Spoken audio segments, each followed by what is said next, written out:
Assalamu alaikum. This is Dr. Faria Bukhari from Free Kisan Free Pakistan First Information Report. Today I want to talk about non-profit organizations and the factor of money. I spoke about politics and money, but today I'm going to focus upon how money is playing an important role in how non-profits align their movements and their activism. I gathered a lot of information, and I think I'm going to focus on some of the main organizations that we have out there because I think since 1945, since the Second World War, we have seen a significant escalation in violence. We've not had a Third World War, but we've had significant amount of carnage that's equivalent to actually more than the Third World War. And if we did not do anything about it, being citizens of this world, I think it may be too late. I think what we're dealing with is some kind of a purge where civilian loss is absolutely exponential as compared to the efforts that are being placed to try to stop it. Because I think one of the major factor in humanity's failure in trying to control the the loss of civilian lives in the war against terrorism and in terrorism is that our humanitarian agencies are biased. They do not have an indiscriminate approach, even though they do have an indiscriminate charter. But because of the money factor, because of the funding issue, I think they all have a conflict of interest. So I'm going to talk about a few of the major organizations that we have out there. The first one is United Nations. As you know all about the United Nations, a lot has been said. It was formed in the aftermath of the Second World War to prevent another world war from happening. And the good news is we've not had a Third World War as yet. However, we've had significant amount of collateral damage. We've had significant amount of violence, escalation of conflicts. We've had about 250 conflicts worldwide. And I think a lot of it has to do with the fact that there has been a significant amount of inaction on behalf of the United Nations. Its rules and regulations are really focused upon a few powers or governments that have their own interests and their own vested approach towards what should be the results, what should be the decisions. And as a result of this, we are not seeing any significant, tangible, peaceful outcomes happening in the conflicts all over the world. Well, when you look at the contributions to the United Nations regular budget in percentage from 2016 to 2018, 22% of United Nations regular budget comes from United States of America. So we're talking about almost approximately a quarter of United Nations overheads being paid by United States of America. After that, we have Japan that is only contributing about 9%. China is around 7. Germany is around 6. France is around 4. UK is around 4. Brazil is around 3. Italy is around 3. And Russia is around 3. And then Canada is around 2.9. So when you look at these are the top governments that are the top funding sources for United Nations. So definitely, when you look at the overall funding,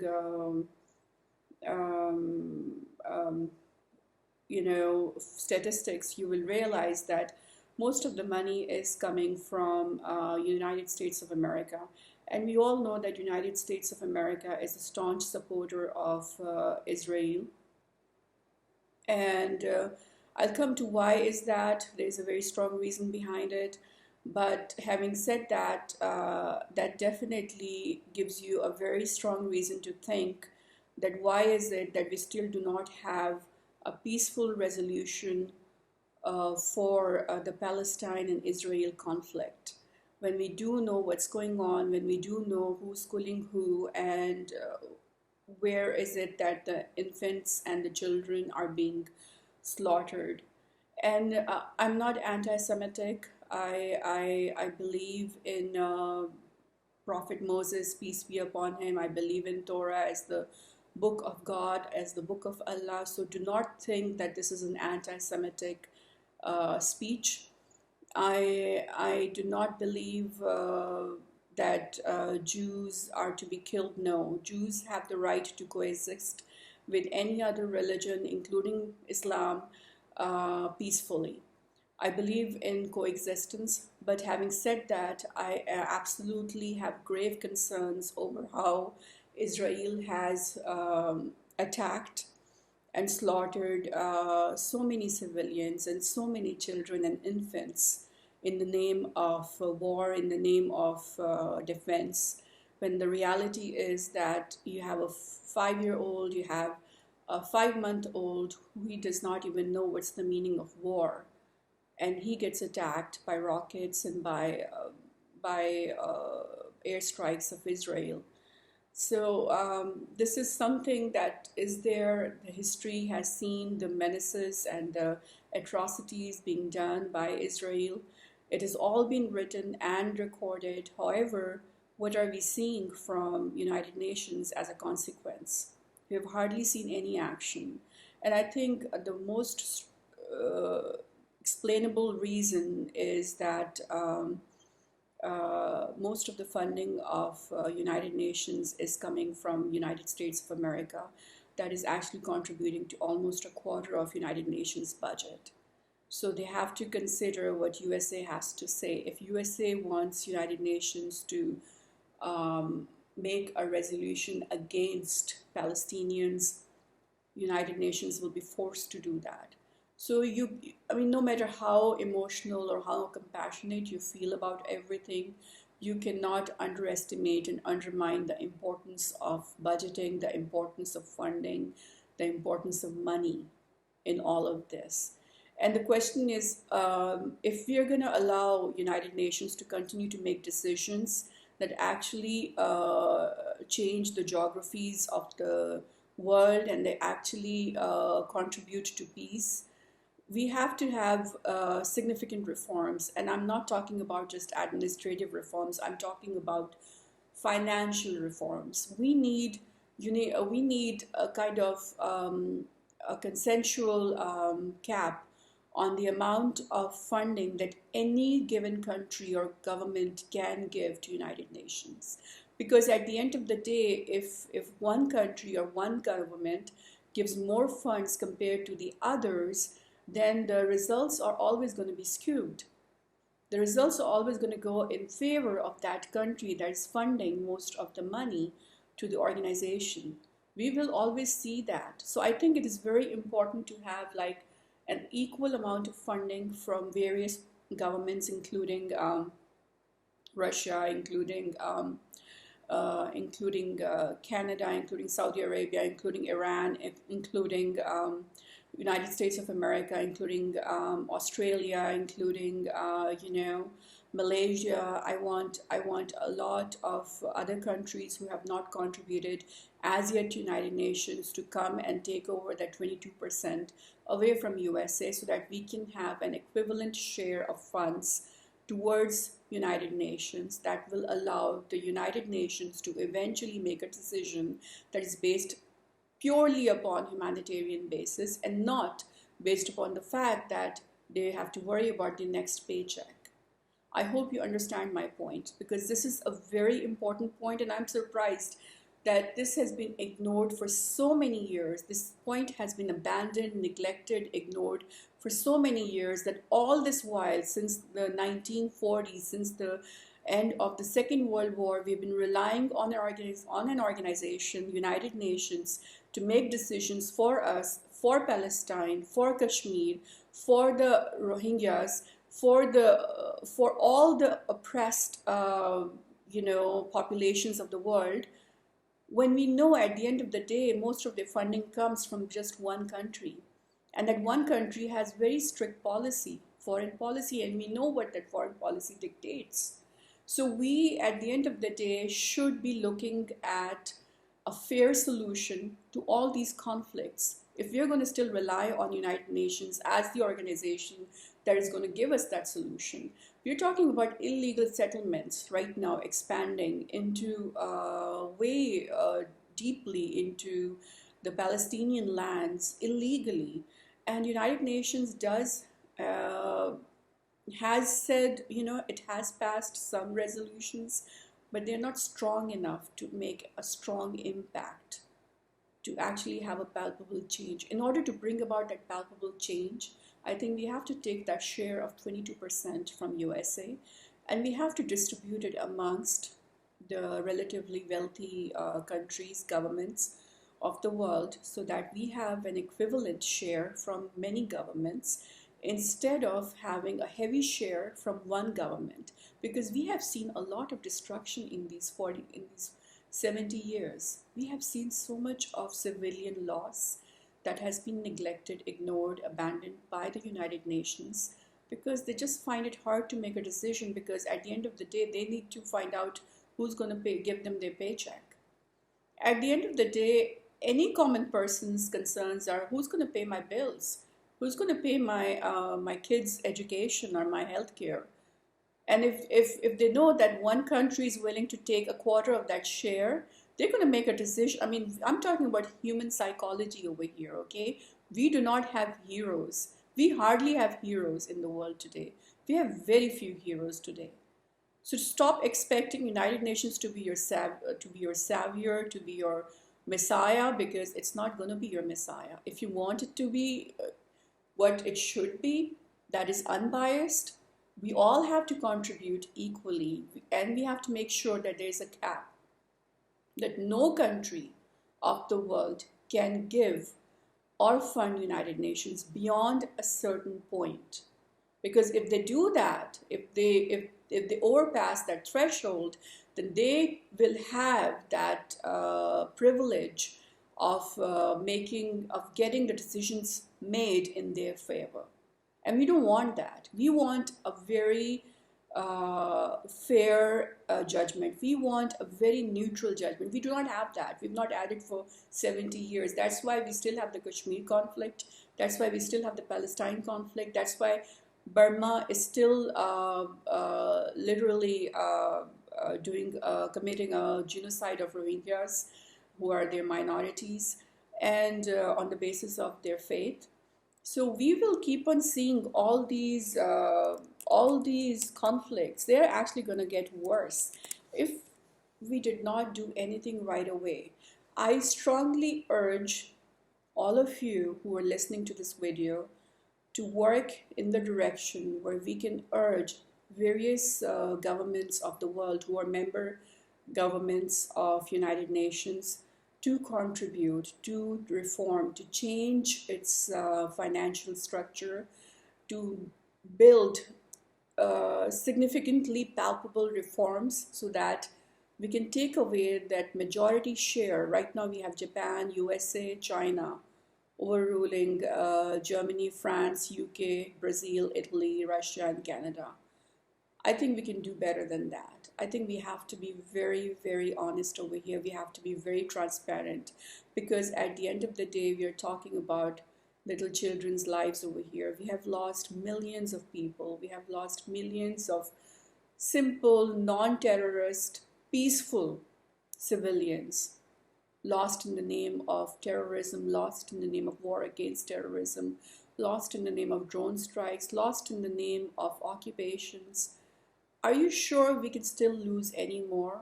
I don't think so. I think we need significant reforms. There are so many scandals associated with the United Nations. I was shocked. I was once I was a donor to UNICEF. I honestly, I have donated to them for almost a year, I think, because I felt that they were, delivering. But I was shocked that there's a Congo sex scandal, unfortunately, and then there is the procurement scandal, and then there is the oil for food scandal, and then there is they've had the ambassadors, the U.S. ambassadors, literally embezzling money. There's money this is all. I'm gonna link put all the links of various articles and citations for references and down below so that you can look at the details. But there's so much of financial scandal involved over here. It's very unfortunate. So when you say that United Nations is the supreme leader in terms of deciding the fate of any conflict, you have to look at whom are you giving this authority. You're giving this authority to an organization that is unfortunately still struggling with corruption, that's had significant amount of financial scandals, and main thing is it's sad conflict of interest because of the heavy funding from one donor compared to the rest of the world. You have to realize you will not get any neutral decision from United Nations. You cannot. It will always have to be one country against the rest of the world, and that country is heavily influenced by a small country that occupied Palestine. So we are at the end of the day going to be seeing this conflict only proliferate, not end. So that was the United Nations. Coming to Amnesty International, there's quite a lot of data on Amnesty International as well, and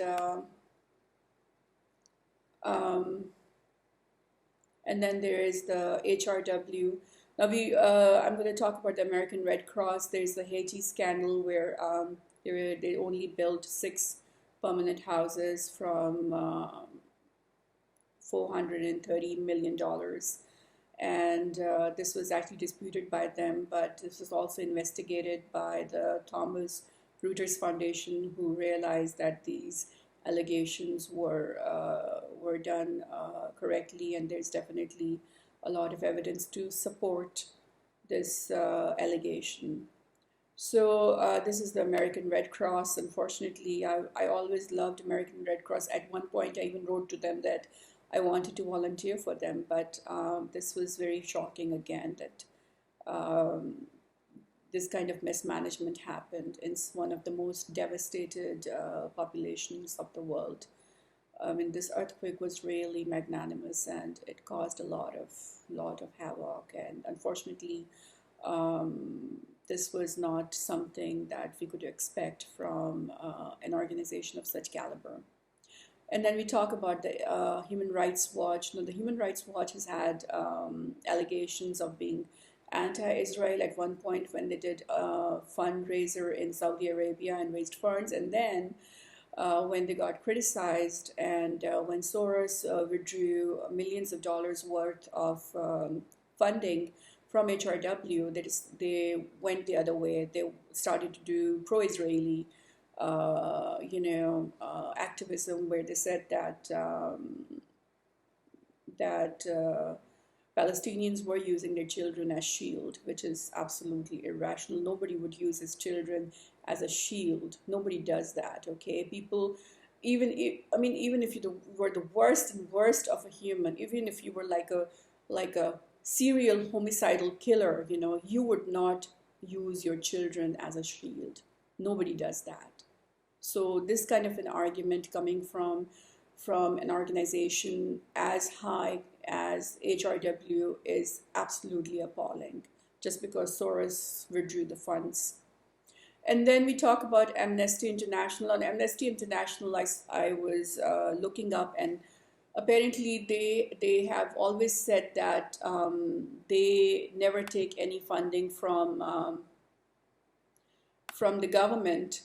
But apparently they have had significant amount of funding from European Commission and Netherlands, and there's been a lot of data about that as well.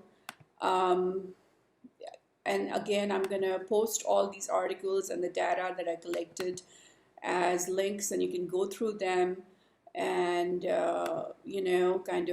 decide on your own and get back to me if you have any concerns. These are huge organizations and huge level of activity going all over the world, And you do realize that you're talking about billions of dollars over here. And you can see, here and there a level of corruption. But the one thing is that if you're saying that you're not getting any funding from the government so that your decisions are all neutral, but in reality, there's been an independent research by NGO Monitor that revealed that 259,000 pounds were received from the European Commission by Amnesty International in 2007, and then Amnesty Israel in 2010 received 60,000 from the Netherlands, and 2009 they received 239,524 from the US. In 2008, they received 130,186 from the US, and the Amnesty Israel claimed that they were independent of all governments, political persuasions, and religious creeds. They were funded by their members and donors, and no funds were sought or accepted from governments. So now you have Amnesty International Israel taking funds from USA, who is a staunch supporter of Israel against Palestine. So what do you expect? You will expect continued occupation of Palestine by Israel, continuation of the siege of Gaza with blockade of aid, continuation of oppression, continuation of persecution, continuation of war crimes. What else can you expect? So I think this is very, very important. The funding, the money factor has to be emphasized more. And instead of building another organization that starts an accountability process for all of them, I think it is very important to bring about strict reforms, financial reforms, where their funding sources are explicitly disclosed, and where it is highly important that if you're gonna listen to Amnesty International or HRW or United Nations to make decisions for our conflicts, we have to make sure as citizens of this world that they are going to make sound, rational, fair decisions. Decisions that are based upon evidence, that are based upon information, that are based upon humanity, not money. The problem is that most of the nonprofits are so much crippled in terms of their finances because of the exponential amount of overheads that they end up compromising for the sake of continuation of their projects. They end up compromising, and as a result of which we are seeing still so much of slaughter, so much of collateral damage, so much of terrorism. We are seeing so much of violence all around us. It's like a purge going on. It's like someone gave the strong and the powerful all rights, all copyrights, all licenses to go ahead and kill whoever they find weak, whoever they find disabled, whoever they find unarmed. So, if we continue to go like this is the law of the jungle. What is the difference between us and those animals who live in the jungle? That's one question I need to ask you. If we are going to give a license to the powerful and to the armed to go ahead and start bombing any country they want, go ahead, start invading any population they want, in the name of whatever you call it, what is that if not equivalent to animal behavior or jungle law? This is not humanity. These are not humanitarian decisions. These are not neutral judgments. These are biased, discriminate judgments based upon funding sources. So technically, in other words, we can buy humanity. Humanity is for sale. And these organizations have set it up for sale. So if you have more money, you can come and buy humanity from them. This is totally preposterous. We have children dying. I mean, look at Syria, what happened the other day. People died, literally, in the chemical attack. And without even having solid investigation into the whole thing, US goes ahead and bombards, Trump goes ahead and bombards Syrian airbase against the Charter of United Nations without even consulting with his other congressmen, which is absolutely, you're the president of United States and you have your button on the nukes and you just want to press it. Why? Why would you do that? If you say, my question to Trump is that if you have so much of humanity in you, then what about the Rohingyas who were recently torched alive and buried alive by the Burmese monks? What about the Kashmiri kids who were literally made blind by the pellets of the Indian soldiers? These are also humans. How come you did not invade India? How come you did not invade Burma on the basis of humanity, on the basis of war crimes? When war crimes have been happening all these years in Kashmir, all these years in Burma, but no one wants to talk about both these countries because both these countries do not have any oil in them, because both these countries do not have any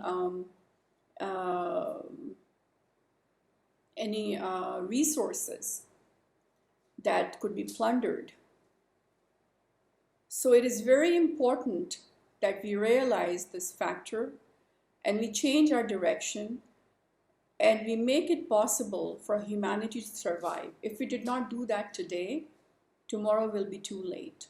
So I want everybody, I want all citizens of the world to get up and start asking questions. Start asking United Nations the questions. Start asking Amnesty International questions. Start asking Human Rights Watch questions.